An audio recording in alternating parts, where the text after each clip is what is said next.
Olá!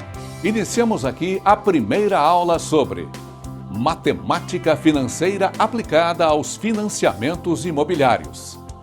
A relevância destas próximas 4 aulas é de grande importância para você, corretor de imóveis, pois é uma das partes mais fundamentais para a realização de uma transação imobiliária. Ter domínio sobre este tema faz grande diferença, uma vez que mostra sua eficiência e domínio de todo o processo de venda. E pode estar certo que o cliente reconhece muito mais seu trabalho e você fortalece sua posição de sucesso no mercado. Portanto, vamos lá!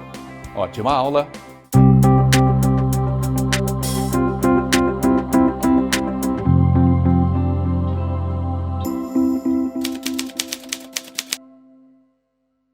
Corretores, é uma honra estar aqui com vocês. Hoje eu vou falar um pouquinho sobre matemática financeira e qual que é a relevância desse assunto dentro dos negócios. Eu trouxe um dado para vocês que, de acordo com a Associação Brasileira de Entidades de Crédito Imobiliário e Poupança, SBPE, em 2022 foram financiados 713,25 mil imóveis, atingindo uma marca de 179 bilhões no ano. Esses números, eles são relevantes e expresso que, mesmo diante de um cenário de elevadas taxas de juros, os financiamentos ainda continuam representando uma importante forma de angariar recursos para compra e construção imobiliária. Diante dessa perspectiva, é pertinente que os profissionais envolvidos nas negociações imobiliárias estejam atentos aos detalhes matemáticos de uma operação de financiamento, viabilizando uma orientação adequada para a economia financeira daqueles que vão fazer a compra imobiliária. Por essa razão, pretendemos trazer de modo prático questões relacionadas à taxa de juros e séries de amortização, que irão auxiliar a entender o dinamismo que envolve os financiamentos. Taxa de juros. A taxa de juros de um empréstimo, ela representa a remuneração exigida pelas instituições financeiras, expressa em um percentual. Nos contratos e simulações, elas geralmente são divulgadas em valores nominais e efetivos, conforme exemplificado a seguir. Juros nominais 12% ao ano. Juros efetivos 12,68% ao ano. Qual seria a diferença entre estas duas taxas?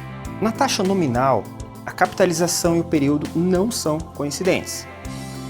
No nosso caso apresentado, a taxa é descrita anualmente, mas a incidência dos juros sobre o capital ocorre de forma mensal. Nesse caso, para possibilitar a apuração do juro devido, devemos realizar uma transformação da taxa nominal anual com capitalização mensal para uma taxa efetiva mensal, bastando para tanto realizar o seguinte procedimento: dividir a taxa de juros pelo período correspondente à capitalização. No nosso caso, 12 dividido por 12, que seria igual a 1%, representando a taxa efetiva mensal. Capital. Em um empréstimo, representa o valor obtido para a realização do financiamento. Já no caso das aplicações financeiras, indica o valor aportado para receber a incidência da taxa de juros. Montante. O montante em uma operação de financiamento ou aplicação financeira, ele representa a soma do juro apurado com o capital investido ou aplicado inicialmente. Juros simples e composto. Certamente você já deve ter ouvido falar sobre capitalização simples e composta. No juro simples, a taxa incide sobre o capital. Por outro lado, na sistemática de juro composto, a taxa de juros incide tanto no capital como nos juros acumulados. Para exemplificarmos a aplicação desse conceito, suponha que você deseja aplicar um montante de R$100 por 12 meses em um investimento que rende 1% ao mês. Apurando o montante final pelo juro simples, basta realizar a seguinte operação. Juros. 100 vezes 12 vezes 1% igual a 12. Montante igual 12 mais 100 igual 112. No juro composto, por outro lado, a apuração deve ser diferente. Na tabela a seguir você conseguirá entender esse dinamismo. Veja a tabela e como se apuram os juros.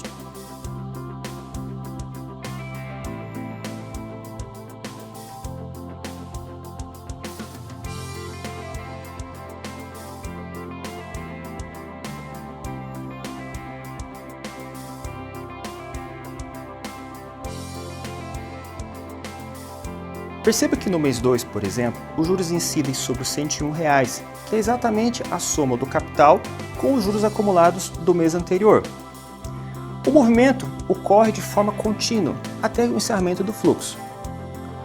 Nos financiamentos imobiliários, a incidência dos juros sobre juros ocorre somente em períodos de carência sem a reposição ou de inadimplência. De modo geral, os juros apurados acabam sendo liquidados no mês. Aqui se encerra a primeira aula. Qualquer dúvida, baixe esta aula e reveja quantas vezes vir necessidade. E compartilhe.